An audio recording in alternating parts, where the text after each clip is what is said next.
No, Ah, avísame cuando. ahí está, ahora sí. Bueno. Bueno, entonces vamos a seguir. Habíamos visto anteriormente los elementos comunes o invariables, es decir, los que tenían que estar presentes sí o sí dentro de la célula, porque si no, no era compatible con la vida. Y ahora vamos a ver los elementos no comunes, aquellos que dije anteriormente que podían estar o no presentes en las células y que en general le brindaban alguna característica adaptativa, ¿sí? A estas células. ¿Cuáles son los elementos no comunes? Bueno, los elementos no comunes son los plásmidos y elementos transponibles, cápsulas, pedúnculos y vainas, flagelos, fimbres y pilis, tilacoides, pigmentos, sustancias de reserva, vesículas de gas y endosporas. Y entonces vamos a empezar con los plásmidos.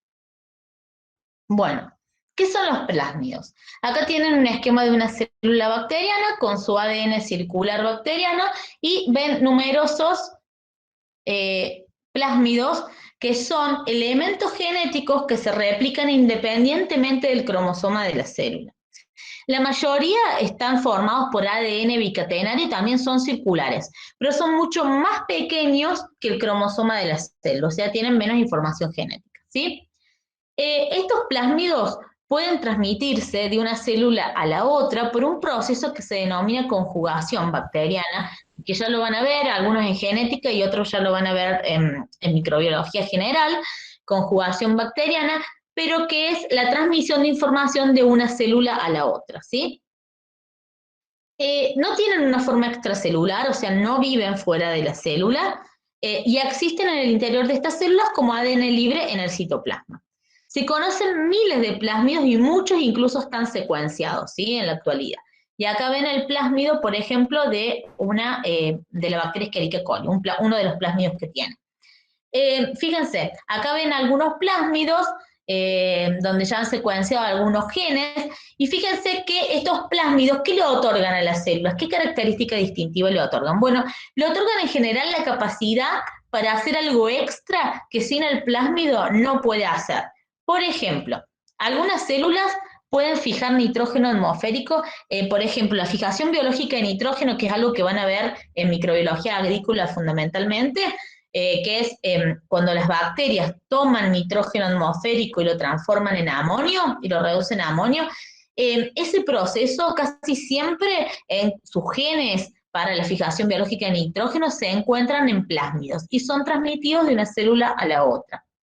Pero también en un plásmido, por ejemplo, se puede transmitir la resistencia a un antibiótico. Por ejemplo, una bacteria ingresa a nuestro cuerpo, tome mal los antibióticos, no los tome la cantidad de días que me dijeron, una bacteria se me hizo resistente, en su plásmido tiene los genes para resistencia y luego se lo transmite a otras bacterias. Entonces ya tengo un pool grande de bacterias que tienen estos genes de resistencia, ¿sí? Entonces, ¿qué tienen estos plásmidos? Tienen genes específicos que le dan distintas capacidades adaptativas a las células para hacer alguna función, ya sea metabólica o la resistencia, por ejemplo, a los antibióticos, y pueden transmitirse mediante este proceso de conjugación. Ya vamos a ver cómo se transmiten los plásmidos en las bacterias más adelante.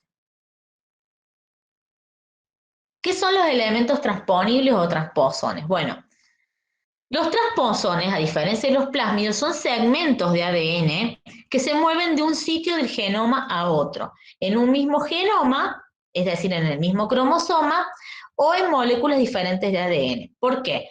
Porque estos transposones pueden estar presentes en procariotas, pero también están presentes en eucariotas, ¿sí? Los elementos transponibles no existen como moléculas independientes de ADN como los plásmidos, ¿sí? Sino que están insertos en el ADN de la célula y de ahí saltan hacia un lado y hacia otro. Es decir, se transmiten o se hace una transposición de un lado hacia otro. ¿Cuál es la importancia, cuál es la función de los transposones? Son muy importantes en la variabilidad genética, sobre todo en las bacterias y esto que hablamos de las adaptaciones o las mutaciones, bueno, insertan secuencias de un pedazo de ADN en o una secuencia de ADN en un lugar donde no estaba, entonces ahora la secuencia es distinta, y esto puede generar al azar variaciones que sean también, tengan una función adaptativa o extra para los organismos que portan estos transposones.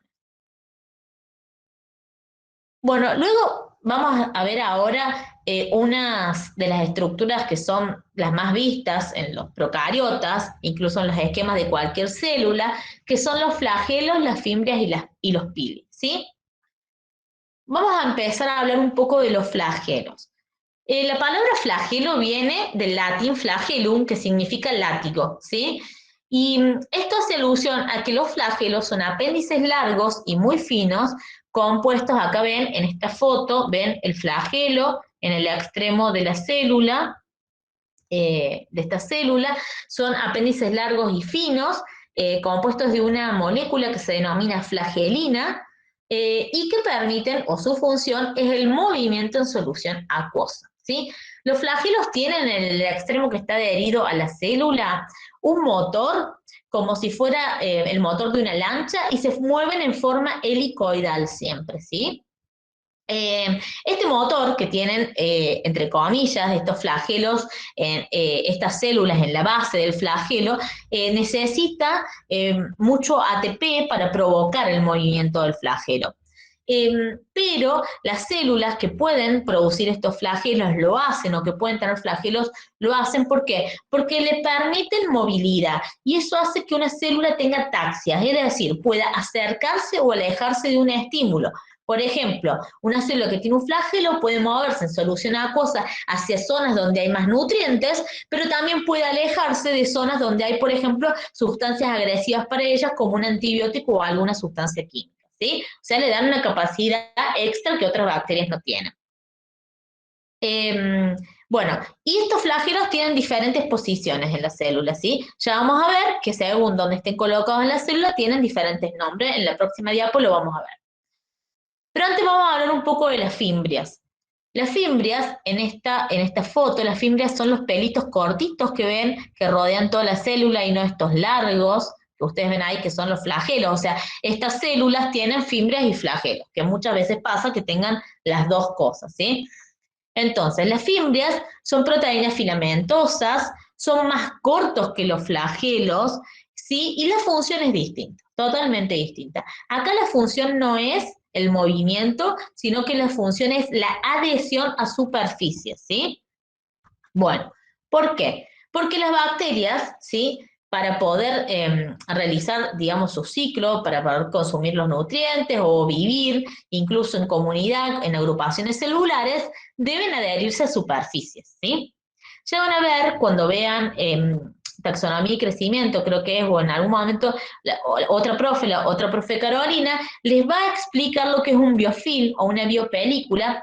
Yo ahora solamente les voy a decir que es una agrupación de células que viven en conjuntos, y estos biofilms tienen características propias, ¿sí? Estas comunidades bacterianas que viven en biofilm tienen características propias que no tienen las células, digamos, que no están agrupadas formando un biofilm, ¿sí? Por ejemplo, un ejemplo de biofilm bacteriano que es muy común es la placa bacteriana. La placa bacteriana que se deposita en los dientes es un ejemplo de biofilm bacteriano. ¿Cómo hacen las bacterias para adherirse a los dientes, a la superficie dentaria, al esmalte? Bueno, a través de las fimbrias, ¿sí? Y otros factores y otras moléculas que ellas pueden excretar para poder pegarse bien a los dientes y formar las placas bacterianas, ¿sí? Eso es un biofilm. Pero también muchos patógenos usan las fimbrias para adherirse a su hospedador, ¿sí? Cuando una bacteria ingresa en nuestro cuerpo, y si una bacteria, supongamos que ataca alguna superficie especial de nuestro cuerpo, algún órgano especial, tiene estas fimbrias donde se adhiere a esas células que quiere infectar para poder realizar su función. O sea que las fimbrias tienen no función de movimiento, sino de adhesión, ¿sí? Y los pilis son similares a las fimbrias, pero más largos. Acá vemos una célula y otra unidas por un pili, ¿sí? ¿Cuál es la función de los pilis? Facilitan el intercambio genético, es decir, la conjugación bacteriana. ¿sí? Y esto es muy importante porque es lo que yo les decía, al conjugarse las bacterias y pasarse información genética de una hacia otra, aumenta su diversidad y esto les puede dar características adaptativas nuevas, ¿sí? Entonces, en esta tenemos, acá en esta foto vemos una célula donadora y una célula receptora. ¿Donadora y receptora de qué? De plásmidos, lo que vimos anteriormente. El plásmido de esta célula pasa a través del pili hacia esta otra célula que va a ser la receptora y que ahora va a tener este plásmido con las características que tenía la célula donadora, ¿sí? ¿Alguna duda de esto, chicos? No, profe. No, profe. Bueno, y acá los tipos de flagelación, ¿sí? Cuando tenemos un solo flagelo se llama monotrica, cuando tenemos flagelos en penachos desde un extremo se denomina lofotrica, cuando tenemos hacia uno y otro lado, anfitrica, y cuando tenemos flagelos en toda la superficie de la célula y crecen como si fuera unos, digamos, una peluca alrededor de la célula, cabellos alrededor de la célula, se denomina peritrica. Bueno, vamos a seguir con los elementos no comunes y acá vamos a ver las capas mucosas, cápsulas, pedúnculos y vainas, ¿sí? Fíjense que todos, y por eso los he puesto juntos, están constituidos por polisacáridos, proteínas o complejos de polisacáridos y proteínas. O sea, la constitución química es la misma, ¿sí? Lo que varía es dónde están ubicados. Bueno, y la función. Dentro de las cápsulas y capas mucosas, estas son muy parecidas, la diferencia es que se llama capa mucosa cuando la matriz de la capa es deformable, es más laxa, y se llama cápsula cuando la matriz es mucho más, digamos, es más fuerte y no es tan laxa, ¿sí? Y es más gruesa. ¿Cuál es la función de las capas mucosas? La función de la capa mucosa es la fijación y la adhesión y la formación de biopelículas. Eso que les dije, por ejemplo, de la placa bacteriana, no solamente las bacterias tienen las fimbrias para adherirse, sino que pueden secretar hacia el exterior estas capas mucosas donde generan estos polisacáridos que se pegan a superficies. Incluso las bacterias se pegan. Piensen, por ejemplo, en el baño. En el baño, entre los azulejos, por ahí vemos algo que está creciendo, medio mucoso, con un color y medio mucoso. Bueno, esas son bacterias o comunidades bacterianas que están haciendo biofilms sobre una pared. O sea, se están pegando con sus capas mucosas y con sus fibras a una pared. O sea, imagínense que se pueden pegar en innumerables lugares, ¿sí? Y las cápsulas son muy especiales porque las cápsulas constituyen los factores de virulencia, ¿sí?, de algunas bacterias. Un factor de virulencia es un factor que hace que la bacteria sea infectiva, ¿sí? O me puede provocar alguna enfermedad. Un factor de virulencia que vimos anteriormente, por ejemplo, es el lípido A, ¿sí? El lípido A es un factor de virulencia. Pero ahora las cápsulas, ¿qué hacen? ¿Se acuerdan que cuando vimos los antígenos dijimos que los antígenos de sustancias extrañas que entraban a nuestro cuerpo, nuestro sistema inmune los detectaba? Y entonces ahí nomás decía, acá algo extraño entró, entonces estaba patrullando, generaba anticuerpos y neutralizaba estas bacterias para que no nos provoquen una enfermedad. Pero ¿qué pasa? Si fuera tan simple como eso, nunca estaríamos enfermos y sin embargo sí nos enfermamos. Entonces, ¿qué pasa? Bueno, muchos microorganismos tienen distintos factores de virulencia o mecanismos para evadir el sistema inmune. Es decir, para que el sistema inmune no se dé cuenta de que ellos están allá adentro, pero están. Uno de esos factores es la cápsula. ¿Qué hace la cápsula? ¿Se acuerdan que los antígenos estaban en la pared celular presentes? Y que cuando entraba la célula con su pared celular decía, ácido teicoico no es propio mío, voy y lo ataco. Lipopolisacárido no es propio mío, voy y lo ataco. Pero ¿qué pasa? Estas cápsulas se generan por fuera de la pared celular, ¿sí? Una cápsula mucosa por fuera de la pared celular, hecha de polisacáridos y proteínas que a veces, fíjense cómo son las bacterias, hasta son propias de nuestro cuerpo. Por ejemplo, hay bacterias que generan cápsulas de ácido hialurónico, que es algo que nosotros normalmente tenemos. Entonces, ¿qué pasa? Cuando ingresan estas bacterias con sus cápsulas en nuestro organismo, nuestro sistema inmune que está patrullando dice, ah, ya algo con ácido hialurónico acá, bueno, es normal, sigo. Y estas bacterias, luego, tiempo después, empiezan a generar la infección, se empiezan a duplicar, y cuando ya el sistema inmune se da cuenta que hay algo raro, ya es tarde porque ellas han duplicado su número y son bastante agresivas porque ya están en gran número, y como el sistema inmune tardó tanto tiempo, entonces, digamos, escapan de esa manera a la protección que tiene el sistema inmune. Los pedúnculos están hechos de lo mismo que las cápsulas y las Perdón, profe.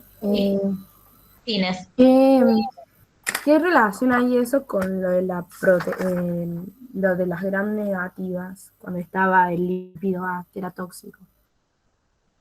No, son dos cosas distintas, ¿sí? Ah, Son dos cosas distintas. Acuérdate que las gram positivas y las gram negativas pueden formar cápsulas, ¿no es cierto? Ambas. Lo que yo les decía que los ácidos teicoicos eran antígenos y los lipopolisacáridos, donde está el lipido A, pero el lipopolisacárido es el que es antígeno, es más, la partecita de arriba, ¿te acordás? Era el antígeno sí. O, esos ingresan al cuerpo y entonces el sistema inmune dice, ay, acá hay un ácido teicoico, acá hay un antígeno O, ¿qué es esto? ¿Sí? Pero si eso está rodeado por una cápsula, está envuelto como si fuera en un papel, yo no lo veo, ¿sí? Ah, bien. Entonces, si no lo veo, no lo encuentro y no es un antígeno para mí. Y eso hacen estas bacterias, escapan del sistema inmune de esa manera, Claro. ¿sí? Una vez que ya se produjo la enfermedad, sí, ya exponen el lípido A, Profe, o lo que sea. Sí. profe, perdón, ¿y ese sistema inmune lo, lo, lo han creado durante la evolución, digamos, que es la diferencia de las otras bacterias? No, el sistema inmune es el que tenemos nosotros. Son los El sistema linfocitos, inmune, los macrófagos, nosotros, los neutrófilos. Eso lo tenemos nosotros. el, Las cápsulas, sí, no, a lo sí, que voy a a las cápsulas. Sí, han claro, sido claro, sí, ventajas, claro, han sido ventajas adaptativas que no todas las bacterias tienen, por eso son elementos invariables, que no, variables, perdón, que no todas las bacterias tienen y que han aparecido por mutaciones durante la evolución. De hecho, vos fíjate que si te estoy diciendo que una cápsula puede ser de ácido hialurónico, ¿sí? Es porque cuando esa bacteria formó ácido hialurónico de casualidad por azar en esa cápsula, se dieron cuenta, o sea, no es que se dieron cuenta porque las bacterias no piensan, pero digamos, la evolución hace que, como esa cápsula es tan buena porque es de algo que tenemos en nuestro cuerpo ácido hialurónico, ¿sí? Entonces, es tan buena que eso en la evolución sigue perdurando, ¿sí? Durante los años. Porque lo que no perduran son las adaptaciones que no funcionan. ¿Se entiende, Ignacio? sí, sí, Bueno, entonces en los pedúnculos, el material mucoso, que es igual que en las otras, por proteínas, se deposita en este caso como si fuera un pie en un extremo de la célula. Fíjense, esta bacteria tiene como un piecito. Y también, ¿para qué sirve eso? Para adherirse a superficie, ¿sí? Y las vainas, que están también compuestas de lo mismo, la única diferencia que es que se denomina vaina cuando en vez de rodear a una célula, la capa mucosa rodea una célula. En cambio, la vaina rodea varias. Por eso le digo que son muy parecidos estos elementos.